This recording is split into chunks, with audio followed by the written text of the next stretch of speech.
අද නිවාඩු දවසක්. ඒත් මහත්තයාට වැඩ වැඩිම දවසක් නිසා වෙනදා වගේම උදේම අවදි වෙලා සියලු වැඩ ටික ඉවර කරා. ඉතින් එයාට අවශ්‍ය සහයෝගයක් දීලා අපි හැමෝම අපිව ආරක්ෂා කරන යාගේ ආශිර්වාදය අරගෙන එයාව නිවසින් පිටත් කරන්න සියලු දේවි දේවතාවුන්ට එයාව බාර දීලා.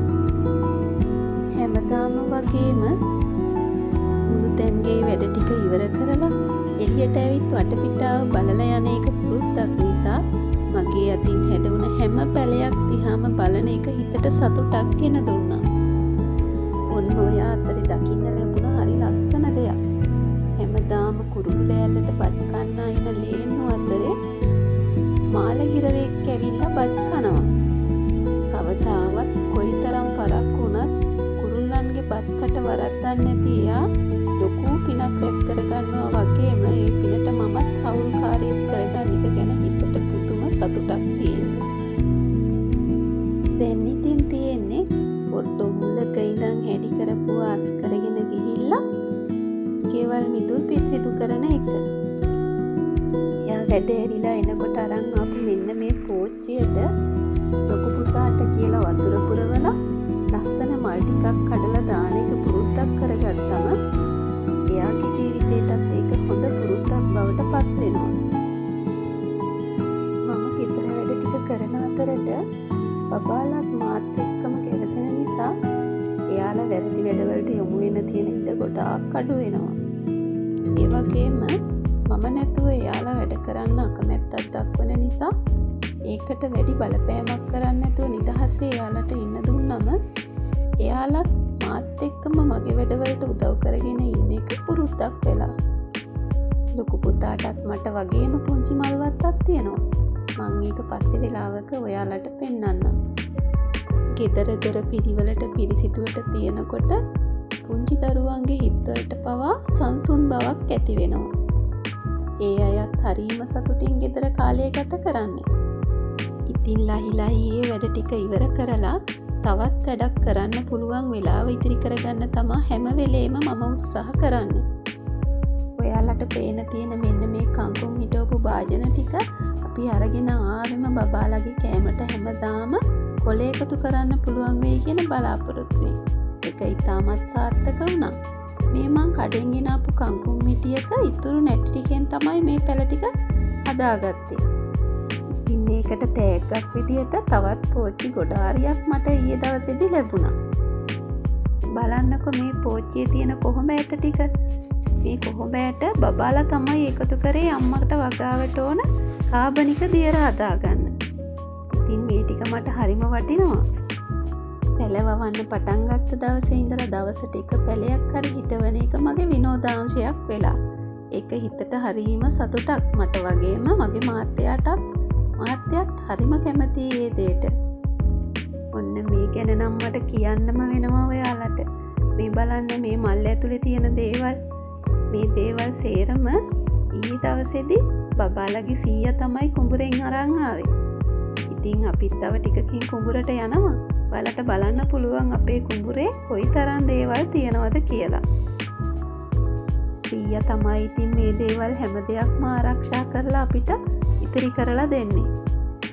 එහෙනම් ඉතින් වැඩත් ඉවර එකේ බබාලත් එක්ක කුඹුරට ගිහිල්ලා නාගෙන ආවනම් ගොඩක් හොඳ නිසා බබාලත් ගොඩාක්ම සතුටු නිසා ඔන්න අපි කුඹුරට ආවා.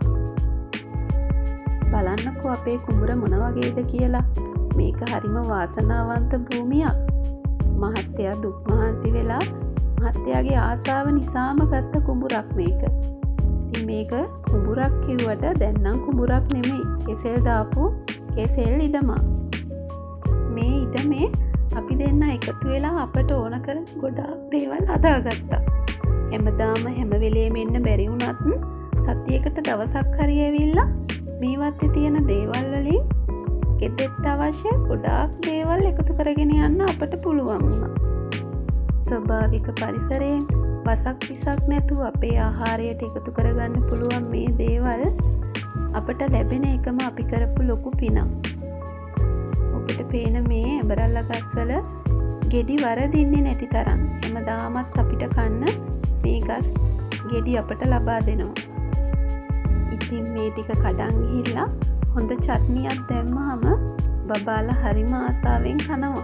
ඒ වගේම මහත්තයාට හැමදාම බත් මුළු බැඳලා දෙන්න විශේෂ දෙයක් අවශ්‍ය කරන නිසා කලබලයට උදේට උයන්නත් බැරි නිසා මේකෙන් ටිකක් තිබ්බම හරිම ආසාවෙන් එයාටත් බත් එක කන්න පුළුවන් වෙනවා. ඔන්න බලන්න එක කෙසෙල් කැනක් හැදුනහම අපිට සෑහෙන කාලයක් කන්න පුළුවන්. අපිත් කාලා තව ඉතුරු වෙන එක තව අයට බෙදලා දෙන්නත් පුළුවන්. බලන්න ඒකත් අපට කොයිතරම් පිනක්ද කියලා. ඔන්න ඉතින් ඒ අතරේ ගහේ තියෙන peer ගෙඩියක් කඩාගෙන දරුවන්ට කපලා දුන්නම ඒගොල්ලෝ ඒකේ රස විඳින ගමන් පරිසරයේ සුන්දරත්වයත් විඳින්න පුරුදු වෙලා ඉන්නවා. කුඹුරට ආවම ඉතින් උක්දණ්ඩක් කපාගෙන ගිහිල්ලා ඒකේ රස බලන එකත් අනිවාර්යයෙන්ම සිදුවෙන දෙයක්. මේ උකුම් පෝෂණ ගුණයෙන් ඉතා ඉහළ වගේම තමයි මේවා හපලා කනකොට දරුවන්ගේ දත් හොඳින් පිරිසිදු වෙනවා. ඔන්න බලන්න මේ මොකක්ද කියලා. මේ වදයක් නේද? ඔන්න බලන්න හොඳට පේනවා ලොකු වදයක් බැඳලා. මෙදා සැරේ පොඩ්ඩොන්ට මේ වදත් කන්න පුළුවන්. හෙට දවස මම සැලසුම් කරගෙන ඉන්නේ මට මාසෙකට දෙකකට අවශ්‍ය කරන 3-5 ටික සූදානම් කරගන්න. ඒ වගේම තමයි සතියට අවශ්‍ය මාස් මාළු වගේ පිස ගන්නවා නම් මෙන්න මේ සේර ගහක් දැම්මහම හරිම රසයක් දැනෙනවා. පුදුම සුවඳක් දැනෙනවා. ආය අමුතුවෙන් වසවිස රසකාරක ආහාරවලට එකතු කරන්න අවශ්‍ය වෙන්නේ නැහැ. බලන්නකො මේ ගහ මොකක්ද කියලා. මේ තියෙන්නේ කුරුඳු ගහ. ඇත්තටම මේ ඉඩම අරගෙන අපි අවුරුදු 5ක්වත් වෙන්නේ නැහැ තාම. නමුත් අපි අපිට අවශ්‍ය කරන ගොඩාක් දේවල් මේ ඉඩමේ එකතු වෙලා හදාගත්තා. ඉතින් මේ කුරුඳු ගහේ අත්තක් කපාගෙන අරන් ගිහිල්ලා පොත්ත හූරලා ඇතුලේ තියෙන පොත්ත රැහැලා ගත්තම මට අවශ්‍ය කුරුඳු ටික සකස් කරගන්න පුළුවන්. කුරුඳු පොතු අරින හැටි නම් මම ගොඩක් ලොකුවට දන්නේ නැහැ. හැබැයි මම ඒ ක්‍රමයට සුද්ධ කරලා අරගෙන මට අවශ්‍ය කුරුඳු අවශ්‍යතාවය සම්පූර්ණ කරගන්නවා. ඉතින් මම කොයිම වෙලාවකවත් වෙළඳපළෙන් රසකාරක කෘත්‍රිම දේවල් ගෙනත් තියාගෙන ගෙදර ආහාර වලට එකතු කරන්නේ නැහැ. ඒ දේවල් තමයි බොහෝ විට එකතු කරගන්නේ. කෙසෙල් මුවත් ඉතින් හරිම රසවත් කෑමක්. විවිධ ආකාරයට සකස් කරලා කන්න පුළුවන්. මැල්ලුම් හදන්න පුළුවන්, බදින්න පුළුවන්, ඒ වගේම කිරට උයන්න පුළුවන්, ඇඹුල හදන්න පුළුවන්, සැමන් වගේ ඒවත් එක්ක තෙල් දාලා ගත්තමත් කදිම රහට කන්න පුළුවන්. ඔන්න දැන් තමයි දවසේ වටිනම වැඩේ තියෙන්නේ. මේ අයගේ දවසේ සතුටුදායකම වැඩේ තමයි මේ ඇලේ නාන එක. හැමදාම ඉතින් ඇලට එන්න වෙන්නේ නැහැ. නමුත් පුළුවන් හැම වෙලාවකම එක්කන් ඇවිල්ලා එයාලගේ සතුට දෙන්න මම උත්සාහ කරනවා. එහෙම ඒගොල්ලෝ බලාපොරොත්තු වෙන සතුට දෙනකොට එයාලගේ කලහකාරී බව වගේම නොසන්සුන් ගති ගොඩාක් මඩ පවත්වා ගන්න පුළුවන් වෙනවා. අපි හැම වෙලේම උත්සාහ කරන්න ඕනේ දරුවෝ අපි ළඟ රඳවගෙන දරුවන්ගේ සතුට ඇති කරන විදිහේ වැඩ කරන්න. එතකොට තමයි දරුවෝ වැරදි දේවල් වලට යොමු වෙන්නේ නැතුව අපි තුරුලෙම ඉන්න උත්සාහ කරන්නේ. කොයිතරම් ඇලේ නටලා නැවත් පුරුද්දක් විදිහට අන්තිමට ඇවිලා මෙන්න මේ ළිඳෙන් වතුර ටිකක් දාලා පිරිසිදු කරලා ගන්න එක හිතට හරිම හොඳයි. හිතට සතුටක්. දැන් ඉතින් නාලා ඉවර වෙලා ගෙදර යන්නේ හොඳට බඩගිනි වෙලා. ඒ බඩගිනි වුණාම වද කර කර කවන්න ඕන නෑ. හොඳට බඩගින්න නිවෙන්න කනවා.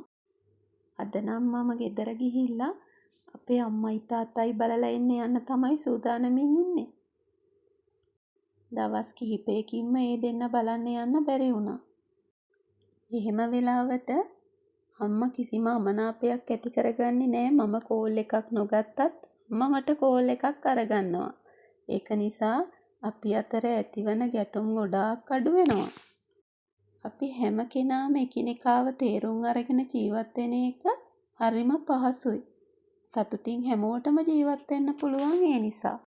ඔන්න කොහොම වුණත් ගෙදර ආවට පස්සේ වහින්න ගත්තා. වැස්ස එන්නම තද වුණා.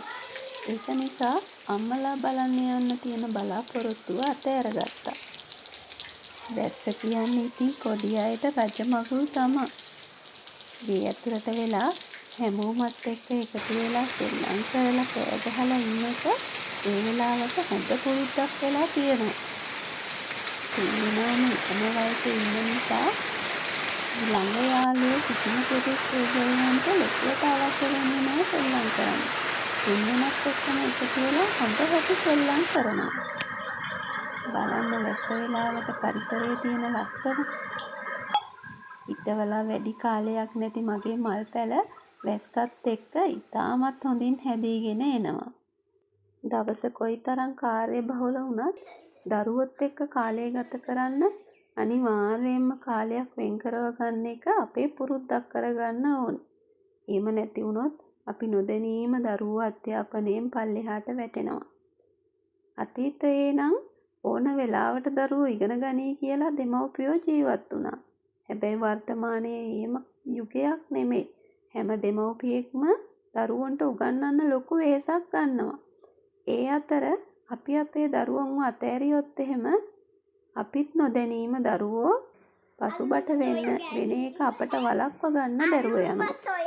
ඉතින් දරුවන්ගේ නිදහසට බාධාවක් නොවෙන්න, සතුටට බාධාවක් නොවෙන්න, එයාලට එයාලගේ කාලය වෙන් කරාම එයාලා නව නිර්මාණ කරමින් නිදහසේ ඇති දැඩි වෙනවා. ඔන්න ඉතින් හොඳටම රෑ වෙලා බබාලා නිදාගත්තට පස්සේ ගෙදරට ගෙනාපු එළවලු ටික හරි ගස්සලා තියලා හෙට දවසේ උදෑසනටත් අද දවසේ වගේම සතුටින් මුණ දෙන්න මම සූදානම් වෙනවා. එහෙනම් ඔයාලා හැමෝටම තෙරුවන් සරණ ප්‍රාර්ථනා කරනවා.